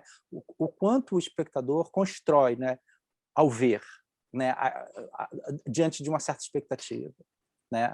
Da mesma maneira que eu sou capaz de reconhecer, talvez, passagens de uma sensibilidade coreográfica, eventualmente numa obra do John Cassavetes, o que eu estou vendo ali, o que eu posso ver ali naquela obra que, afinal de contas, nunca se pensou videodança, né? E que, no entanto, foi proposto ali para aquele festival, por oportunidade de fazer, né? Eu me lembro, por exemplo, que ela fez curadoria, inclusive, com vídeos de lutas marciais. Sei. Lembra disso? Que tinha umas lutas marciais, uns filmes de lutas marciais, o que você vê de dança, o que você vê de videodança nessas obras, né? E eu acho, assim, quando a gente recebe, é muito difícil realmente a gente trabalhar com essa quantidade tão grande, só para que as pessoas fiquem sabendo. Nós, no ano passado, nós abrimos o Film Free, porque sempre as convocatórias eram para o nosso mailing, né? Então são as pessoas que realmente estão ligadas na videodança, mas aí a gente resolveu fazer, além dessas, também no Film Free. Então nós recebemos 800 e tantos no Film Free e também no Dança e Foco também. Então, ao todo, nós tivemos mais de 1.200 obras, quase 1.300. E é um trabalho muito difícil, ou menos fácil da gente lidar com essa quantidade. Mas, ao mesmo tempo, Paulo, quando você fala do espectador, né, que quer encontrar, né, outras maneiras de ver, quer encontrar videodança numa obra, por exemplo, de videoarte, ou numa obra de lutas marciais, ou até mesmo que a gente tem recebido, tenho recebido muito em outros festivais também, tenho visto que são videoclipes, né? Nós já tivemos um ano, inclusive, com videoclipes, e que essas pessoas estão entrando nos festivais. Então, não são só os espectadores que estão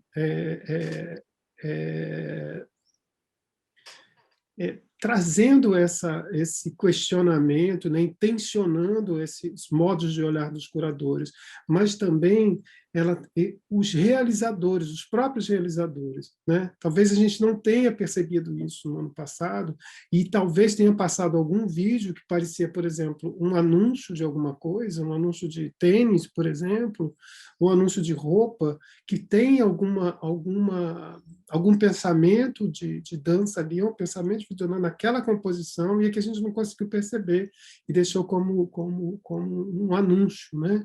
Ou então, sei lá, eu me lembro que a gente viu vários vídeos juntos, inclusive eu contigo, com outros curadores também, e a gente falou, não, isso aqui é um anúncio, mas o que tem nesse anúncio? Por que isso está aqui?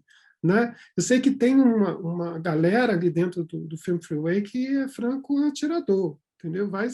É festival, vai lá clicando em todos eles, no Film Freeway você pode clicar em todos eles, pode escolher todos de uma vez e mandar seu filme. Agora, os curadores que vão ter que se virar com aquilo Lidar ali, com isso. Uhum. lidar com aquilo. Ó, meu filme também pode ser videodança. Então, assim, tem esses franco-atiradores que não sabem para onde está mandando, certo? Isso é uma coisa.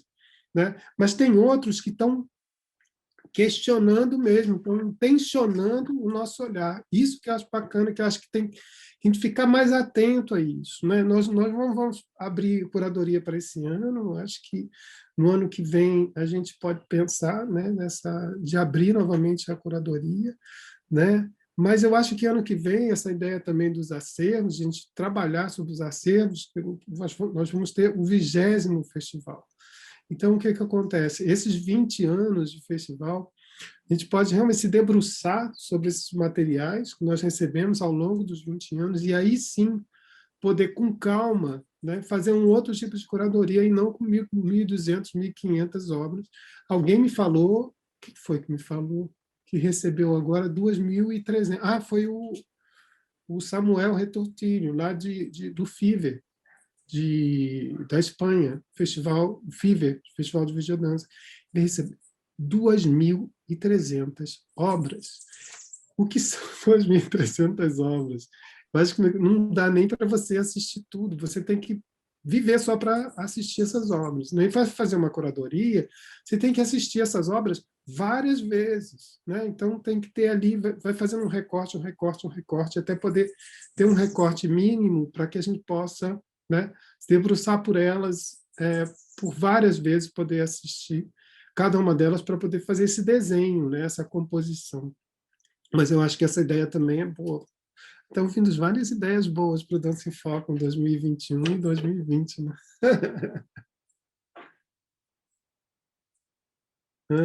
Mas, realmente, lidar com 2.300 obras é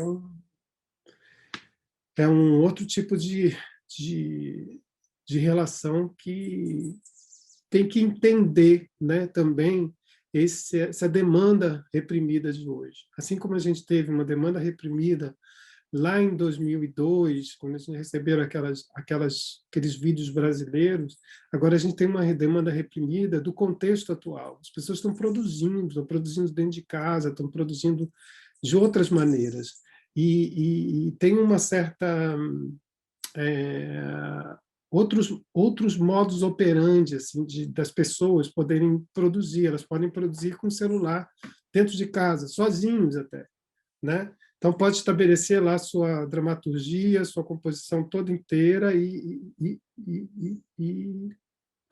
elaborar suas obras e mandar para os festivais, né? Então, tem que saber lidar com isso. Além disso, uma outra questão que eu acho que também tem a ver com essa, são essas plataformas outras, né? No TikTok da vida, né? O TikTok ele tem uma ilha de edição lá, ele já ali mesmo você pode fazer, tem uma série de recursos e efeitos que já existem dentro do TikTok e que também facilita essa produção. Mas pensar que também o TikTok tem 1 minuto de duração, então você tem que lidar com esse lugar também, que é de 1 minuto de duração. E se você quiser fazer no Reels, por exemplo, são 30 segundos. Então, é uma outra maneira de lidar também com esse lugar. São lugares distintos, mas são lugares que estão aparecendo agora, que não tinham antes, né? Que não tinham lá, mas quando a gente for pensar lá no Matic, no VHS, mas nem mesmo quando a internet, isso tudo muito novo. Então, essas tensões estão sendo criadas e eu acho que é esse momento da gente repensar não só as curadorias, mas também repensar os festivais. O que a gente está fazendo, né? Eu já há algum tempo eu venho considerando a importância do celular, né? Na verdade, existem festivais especificamente de criação para celular, né? O celular vertical. Você podia falar da disciplina que você criou também, Paulo.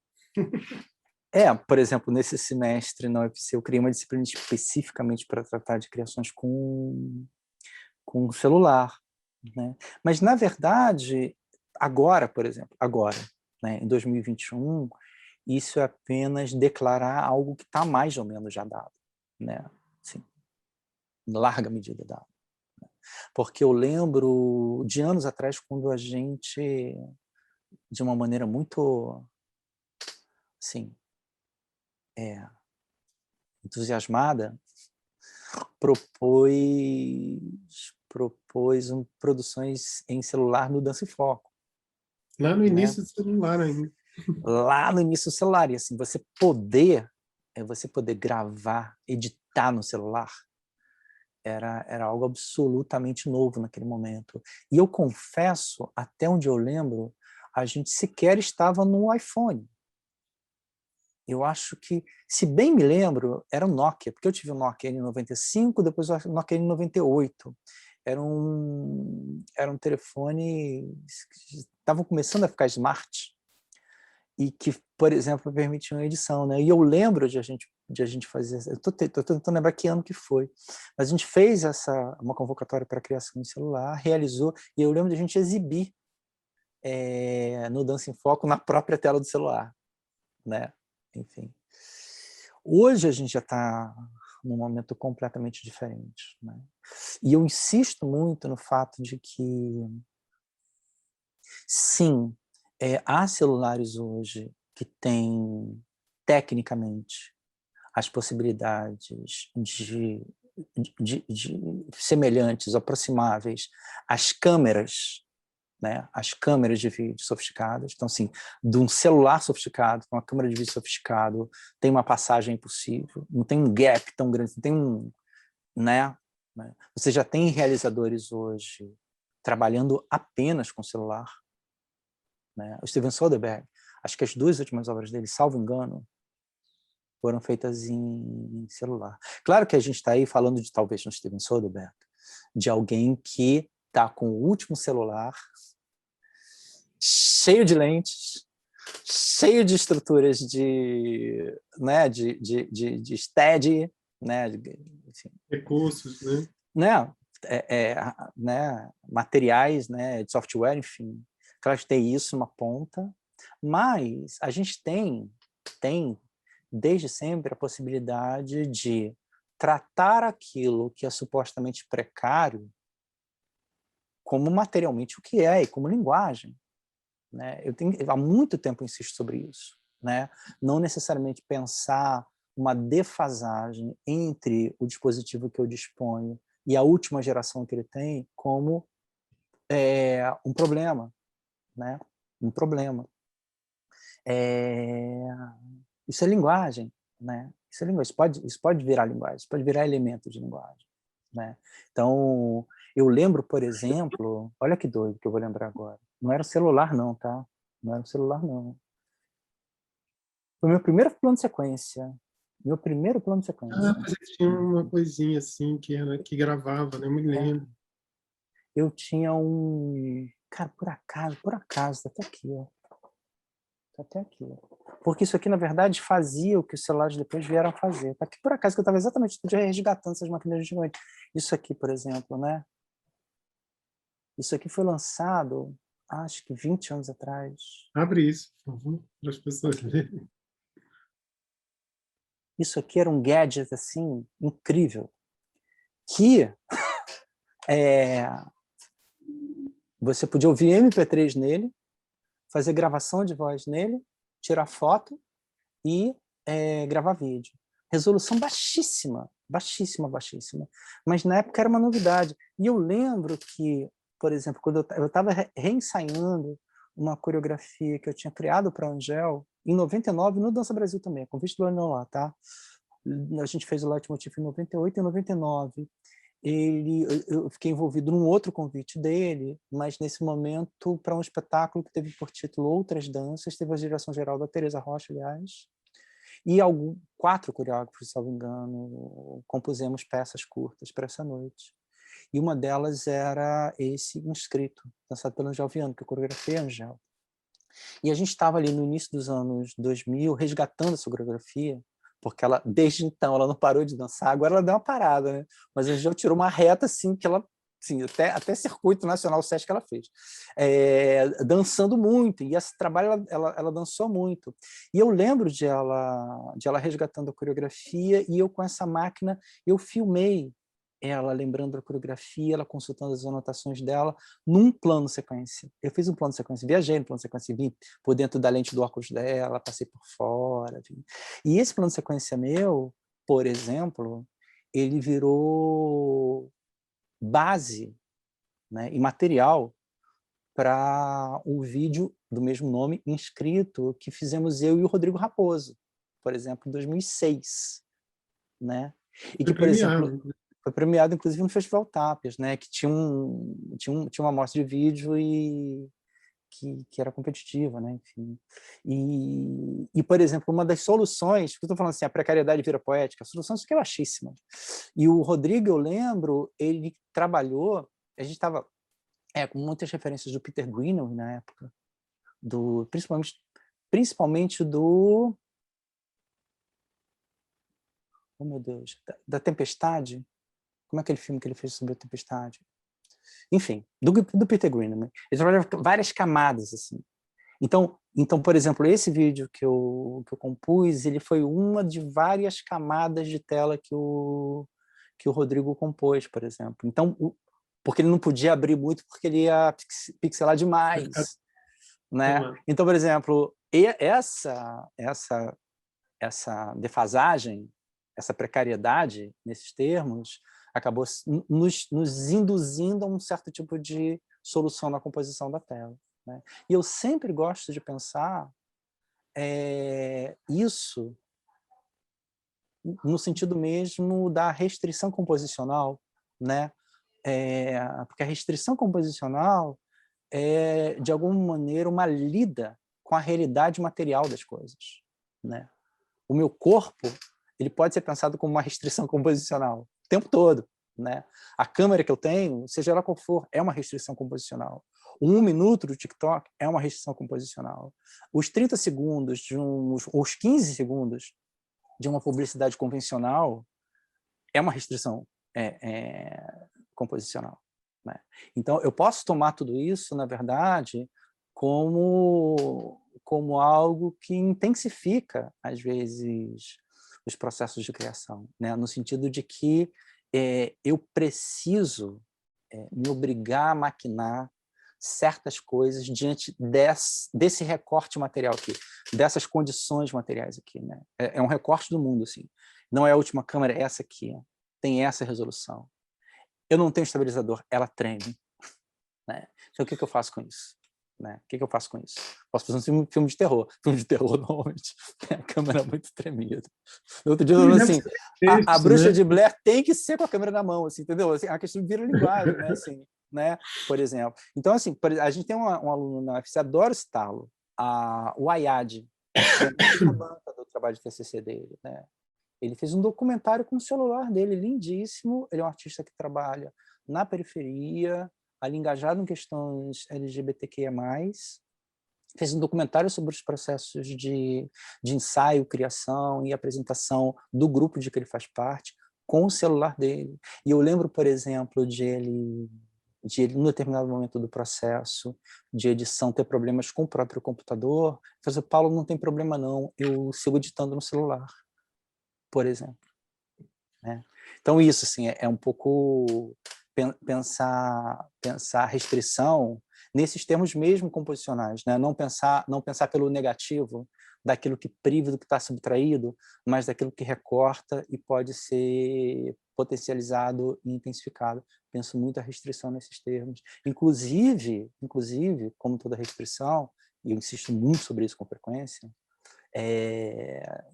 ela produz esse efeito de deslocamento mesmo, né, nas nossas neuroses corporais, nas nossas neuroses composicionais, né? Aquilo nos coloca novos problemas, né? Como, por exemplo, a pandemia nos colocou novos problemas. Quanta gente precisou pensar a tela, precisou pensar uma câmera, precisou pensar o corpo na relação com a tela agora, de uma maneira que nunca tinha pensado, né? E eu marco isso. Eu não uso a palavra oportunidade nunca nesse nosso contexto, né? Porque eu não consigo, eu entendo, mas eu não consigo usar a palavra oportunidade num contexto que tem 550 mil pessoas mortas, né? Não dá. Mas é fato que alguma outra coisa foi experimentada nesse contexto que a gente está vivendo. A gente se viu obrigado a exercitar essas coisas, né? E foi uma força vital, assim, a questão de produzir sentido, né? Seguir fazendo as coisas apesar de tudo, né? Então, tudo isso eu acho que agora produziu um espaço para a tela completamente inédito, né? Eu fico me perguntando o que é o futuro, né? Eu não sei o que é o futuro, assim, se a gente depois de tudo isso vai ter uma ressaca, né? E eu acho que em vários contextos sim, talvez, mas eu ouso dizer que a gente está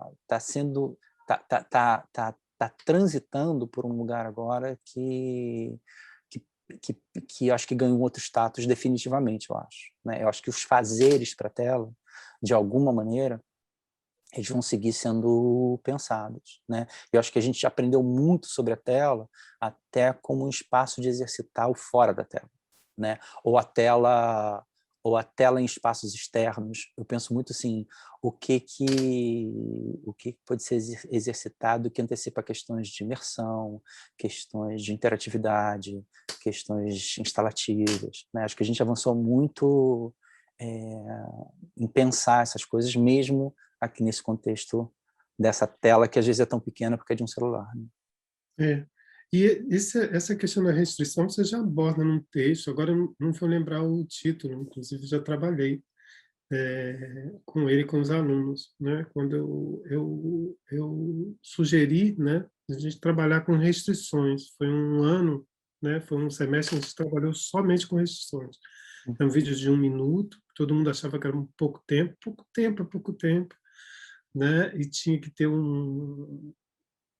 uma ambiência sonora que fosse criada para aquele vídeo, né? E várias outras restrições que a gente tinha ali no trabalho, e eles descobriram ali um universo, porque abre um outro universo. Quando você começa a trabalhar dentro das suas restrições, é outro universo que abre, né? Muita gente reclama. Eu me lembro quando eu fazia teatro, as pessoas reclamavam de marca. Ah, mas eu tenho que fazer uma marca, eu tenho que beber essa água aqui.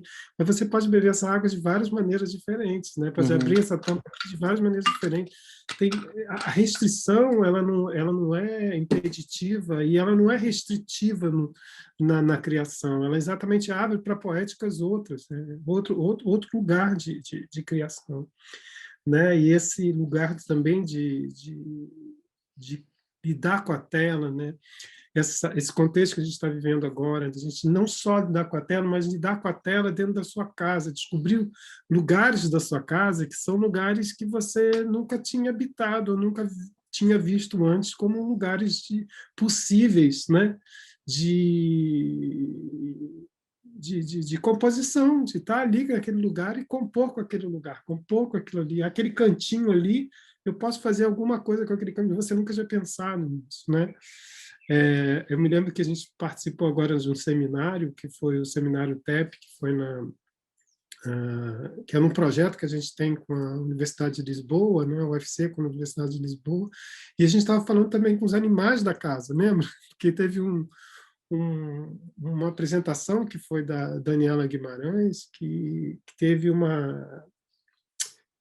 e que eram várias pessoas em vários lugares, né, do Brasil, né, em composição em tempo real, e ali o que se tinha também era a participação de animais, então os animais também estão entrando na cena, né?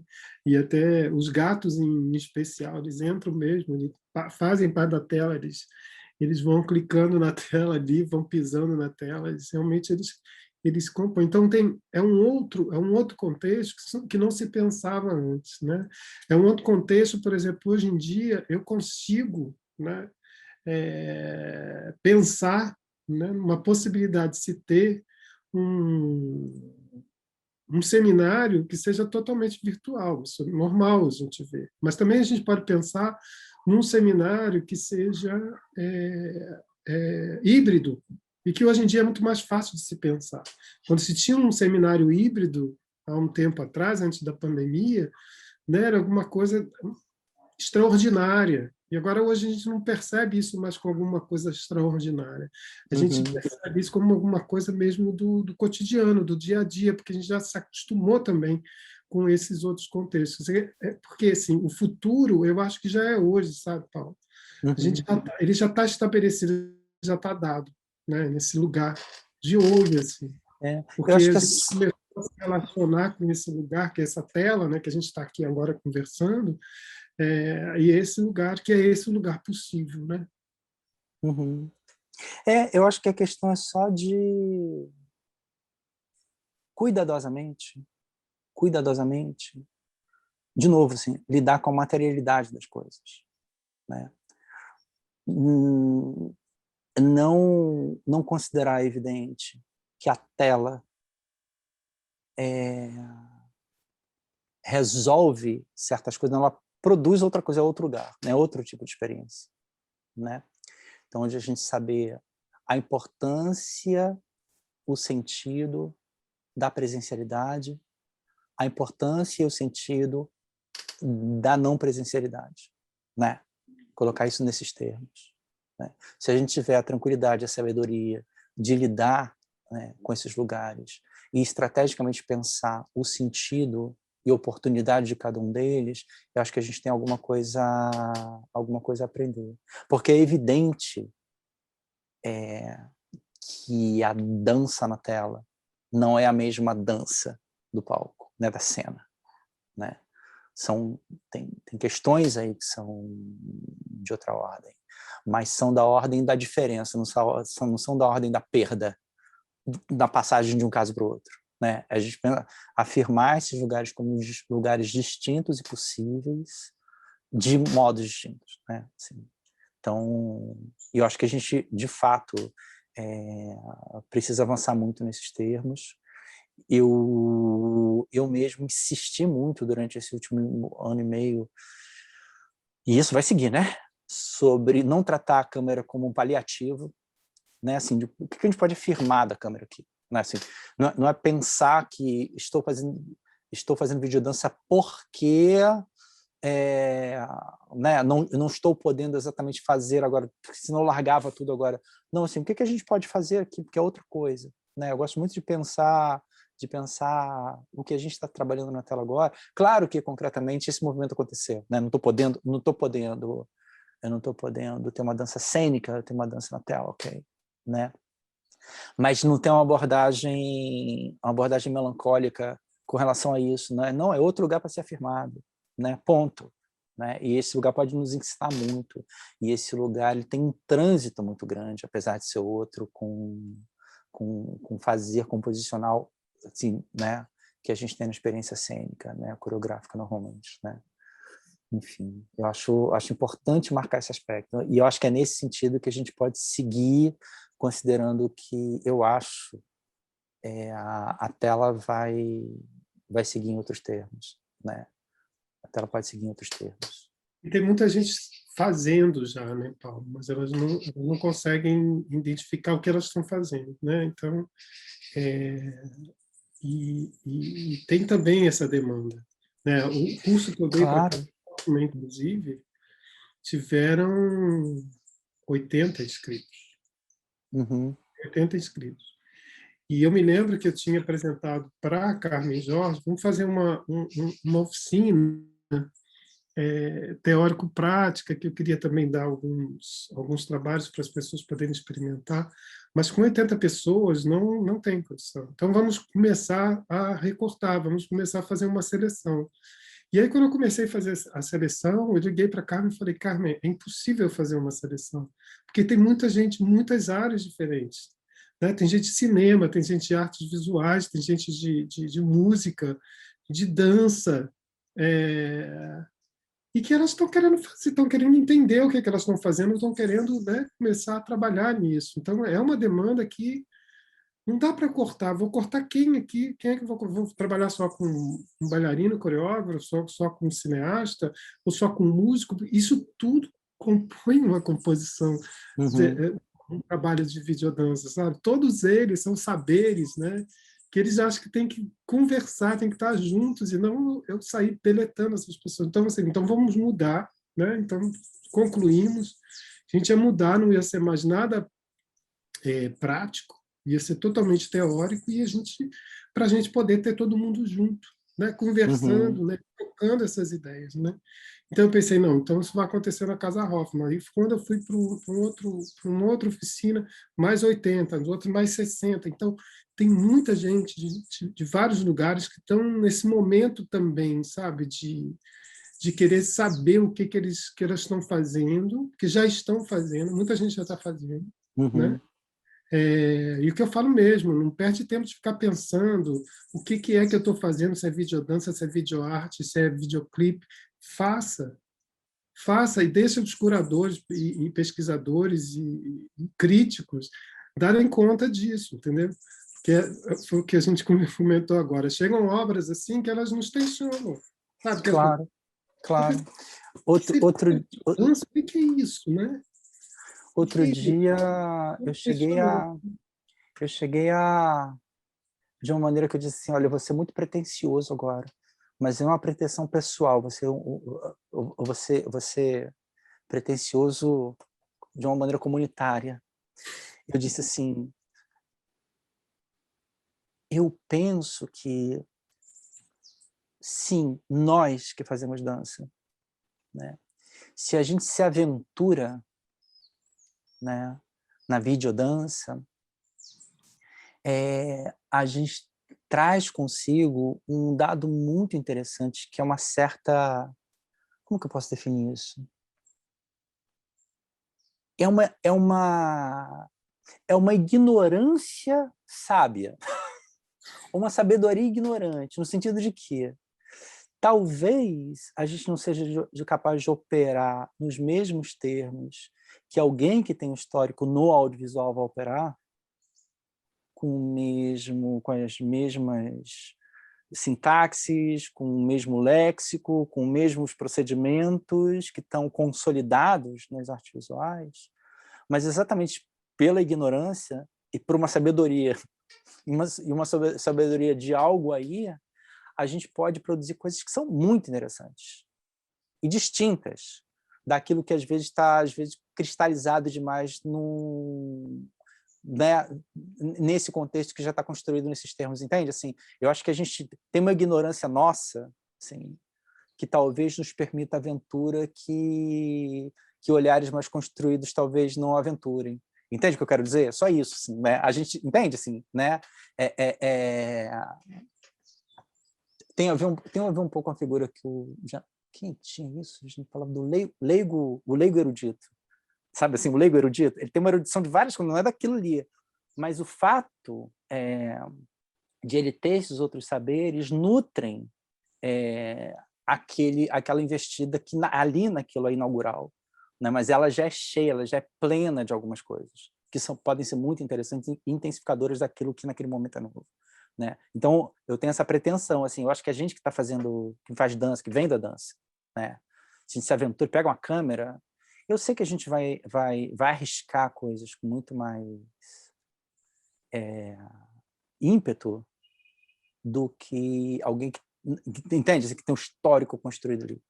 Né? Assim, a chance disso acontecer é realmente grande, assim, eu acho. Né? Então, é lugar de aventura, lugar de experiência mesmo. Né? Eu gosto muito dessa passagem, né, para esse desconhecido a partir do que a gente traz dos nossos saberes. Né? Acho essa passagem interessante de marcar. Né? Eu Eu não... gostei da ideia de aventura, né? Mas eu acho que também do outro lado, sabe, Paulo? A gente está falando do ponto de vista de nós que fazemos dança, mas também das outras áreas, de um músico que Sim, vem sem dúvida. Não, que é isso que você está falando, falando assim, de todas as áreas, assim, artista visual pode cinema. aportar uma série de Não é que eu coisas. estou fazendo videodança, mas o que é isso, sabe? Então, sabe, eu acho que é de Uhum. todos os lados, assim. É um momento, um contexto em que as pessoas se veem, né, de uma maneira como, às vezes, uma sobrevivência mesmo, como, né, porque tem vários artistas que precisam produzir, né, Uhum. para sobreviver, não estou dizendo nem só financeiramente, mas uma sobrevivência mesmo de si, de estar no mundo, de estar vivo, né? Eu Uhum. preciso produzir, eu preciso criar, né? Uhum. É uma condição de vida assim para eles, né? Uhum. E aí não Não, tem essa o que eu falei serve absolutamente para qualquer um, né? Assim, possibilidade, não tem. você leva um saber, você Uhum. desloca um saber para aquilo, né? Né? Aí se eu penso, gente, já está construído assim, um músico, né? Um artista visual, né? Como que eu posso abordar isso a partir de um olhar que é completamente construído em termos de plástica, de plasticidade, né? Um músico. Tô lembrando, o Thierry Demey é músico, né? Que é um grande realizador, um grande editor.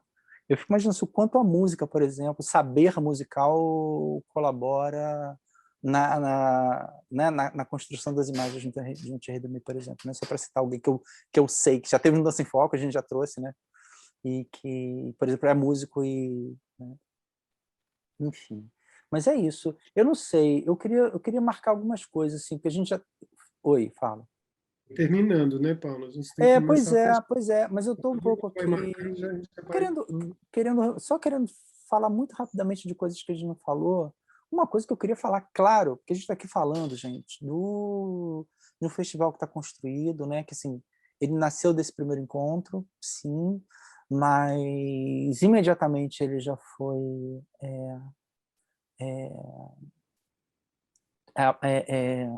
envolver outras pessoas, né? Então, acho que a história do Dança em Foco é uma história de 4 diretores, na verdade, né? Eu e o Leonel tivemos esse primeiro encontro, como a gente disse, mas a Regina Levi foi e continua sendo a produtora do Dança em Foco desde o início, né? A gente já fez a primeira edição do Dança em Foco com a Regina, né? E muito cedo o Eduardo Bonito começou a trabalhar conosco. Ele na época estava chegando no Rio de Janeiro. Então, assim, esses nomes são muito importantes para a história do Dança em Foco, né? E eu acho que a gente foi capaz de, a partir de perfis nossos distintos, cada um de nós é muito diferente nos perfis, no que age, no que aporta para o festival, a gente foi capaz de ter um diálogo muito rico e muito consequente e complementar, eu acho, né? Eu acho que o festival pôde existir durante tanto tempo porque ele teve esse encontro, né? Esse encontro de nós 4, eu acho, né? Eu não sei se nós teríamos força, eu e o Leonel, de seguir sozinhos aqui, sabe assim, né? Eu acho que não, teria sido, enfim. Então, marcar isso, eu queria muito marcar isso, né? E marcar também, né, sem querer voltar para questões assim, muito concretas de festival, assim, a importância na difusão da videodança no Brasil, né? Isso, o Leonel, eu acho uma pessoa muito importante marcar nesse sentido, porque ele sempre foi, principalmente ele, quase exclusivamente ele, a pessoa que viajou com o festival, né? Então, a gente fez edições do Dança em Foco no Brasil inteiro, em modelos menores, quase modelo pocket, né? A gente foi a quase todas as capitais do país, se não todas, quase todas, né? Com o festival, levou às vezes mostra para fazer parte de uma programação de um festival, né, que tinha uma amostra de vídeos, a gente mandava programação, por exemplo. A gente teve várias estratégias no sentido de tentar difundir a videodança no Brasil, né? E é muito interessante observar como que esse contexto ele foi se adensando no Brasil, né? E hoje tem vários outros festivais, e hoje tem redes entre festivais, redes dos quais o Dança em Foco faz parte, redes que o festival ajudou a colaborar, e de novo o Leonel teve uma responsabilidade muito grande nisso, né? No circuito videodança, circuito Mercosul videodança, Redive, enfim, né? Então são coisas que é importante marcar, né? Porque dizem respeito um pouco à história de como a videodança foi ganhando espaços no Brasil, mesmo antes da pandemia, né? Na pandemia, né, esses espaços se multiplicaram, novos festivais, enfim, né? Mas isso é um movimento que vem se dando nos últimos 20 anos, né? E vai prosseguir, né? Porque isso está fazendo sentido para muita gente, né? Eu acho que pensar videodança agora é algo presente para coreógrafos que nunca tinham pensado, né? Para artistas, bailarinos, enfim, que nunca tinham pensado nisso. Hoje tomam a videodança como um espaço possível, né? E mais do que isso, eu acho que muita gente se deu conta do alcance que a videodança tem, né? Um alcance imenso que a rigor planetário, né? Eu mesmo, momento testemunhal, eu parei de criar com a companhia, saí do Rio e vim para Fortaleza em 2011. Até 2013, 14, eu mantive uma companhia no Rio, né, na ponte aérea. E desde lá, eu só me aventurei numa criação, quase um exercício, em 2019, mas foi muito curto. Então, basicamente, eu saí do circuito nacional, né? Mas eu tenho certeza que eu ainda existo, apesar de não transitar para as redes sociais, eu ainda existo para algumas pessoas por causa da videodança, né? Porque eu produzi uma série de coisas em videodança e esses materiais eles estão transitando por aí, né? Em mostras, em aulas, em publicações, são referências que são dadas. Então a videodança tem um alcance imenso, imenso, né? E para voltar à minha referência inicial, né? Como foi importante a mostra do Carlton Dance, por exemplo, né? Assim, eu vi coisas que eu só pude ver em vídeo, não me chegaram de outra maneira. A Companhia Zillico nunca vieram para o Brasil, por exemplo, né? E o vídeo ele ganha um trânsito outro, né? E que nos últimos anos se potencializou assim exponencialmente com plataformas como o YouTube e Vimeo. Então a gente sabe disso, a gente tem um alcance hoje literalmente planetário, né? E instantâneo. Então isso precisa ser pensado, né? Eu me lembro também que tem alguns trabalhos do Paulo, inclusive, que eu também uso como referência em aulas, né? E eu queria também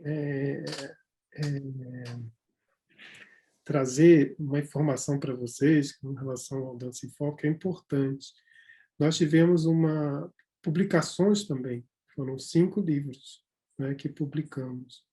E esses livros estão com todos os PDFs disponibilizados dentro do site do festival, que é o www.dancaemfoco.com.br. Então, vocês podem entrar lá, você vê livros ou publicações, eu não sei como está, eu acho que são livros, e você pode lá acessar todos esses livros que se tornaram referência não só aqui no Brasil, mas para alguns países que falam espanhol também, trabalharam com esses livros e usam e os utilizaram como referência, né? Então, Dança e Foco teve esse papel muito importante na formação, não só em termos teóricos, como foram as publicações, né? Mas também em termos de oficinas e cursos e minicursos que sempre eram dados. Nós tivemos um período, durante 4 ou 5 anos, nós recebíamos um suporte da Caixa Econômica Federal para circular por várias cidades brasileiras. Então, nós circulamos por muitos lugares, né? E na região, todas as regiões do país nós circulamos como Dança em Foco. E também como Painel Brasil, há algum tempo também circulei, né? Como o Paulo falou que eu circulei bastante, inclusive eu tive o privilégio de ser, né, a primeira pessoa que deu a primeira palestra na Casa Hoffman. Abriu a Casa Hoffman em 2003. Foi muito importante isso. O que eu estava apresentando lá? Estava apresentando videodança, né? Então, é uma trajetória mesmo, que inclusive eu acabei seguindo tanto para minha tese de doutorado, como para pós-doc, né? Para posterior mesmo ao doutorado, né? Continuei com essa pesquisa relacionada à videodança. E eu queria também colocar que algumas pessoas estão se aproximando agora do Dança em Foco, né, que é a Sara Ferreira, né, que nós a convidamos para nos aproximar, e mais recentemente a Beatriz Cervino, a Sara Ferreira de Florianópolis e a Beatriz Cervino no Rio de Janeiro, para nos ajudar nessas novas edições do Dança em Foco. E eu acho que é isso. Acho que a gente pode ir encerrando, né, Paulo? E eu queria agradecer mais uma vez pela oportunidade, né, de poder compartilhar, né, essas informações e essas experiências que nós tivemos, né, com a criação do Dança em Foco e também com essas experiências que outras pessoas tiveram, né, ao longo dos anos, desse recorte, desde de 73 para cá, né, de pensar isso, que é alguma coisa que começou agora, nesse momento de pandemia, mas alguma coisa que já vem sendo construída, elaborada em alguns anos, né, de perceber que existe um trabalho também anterior, né, a todo esse processo e todo esse contexto que a gente está passando agora. E, mais uma vez, obrigado. Agradecer a Casa Hoffman pelo convite. Não, também agradecer, né? Diferentemente do Leonel, estou chegando aqui agora. O Leonel estava aí, né, desde o início. Estou chegando aqui agora, a primeira vez que eu participo de uma ação, né, de algum programa produzido por vocês, a Casa Hoffman. Dizer da minha alegria de estar aqui, de sempre ter ouvido muito bem sobre a importância da Casa Hoffman. E, enfim, é isso, né? Dizer que o festival segue, apesar, né, do nosso contexto hoje ser tão difícil. Isso não é uma contradição, né? A gente está falando o tempo todo que o vídeo está em alta, né? Mas a cultura a gente sabe que está sob ataque, especialmente agora, né? Então, o festival segue, e mais do que isso, né? Ele segue para completar sua 20ª edição no ano que vem, e agora é um trabalho a ser feito no sentido de, né, de celebrar isso da maneira mais plena possível, né? Então, obrigado a todos por estarem aqui conosco e seguimos, né? Repito, o site do Dança em Foco, www.dancaemfoco.com.br, e vocês podem acompanhar a gente por lá, certo? É isso, gente. Obrigado, sim. Nos vemos. Beijos e abraços.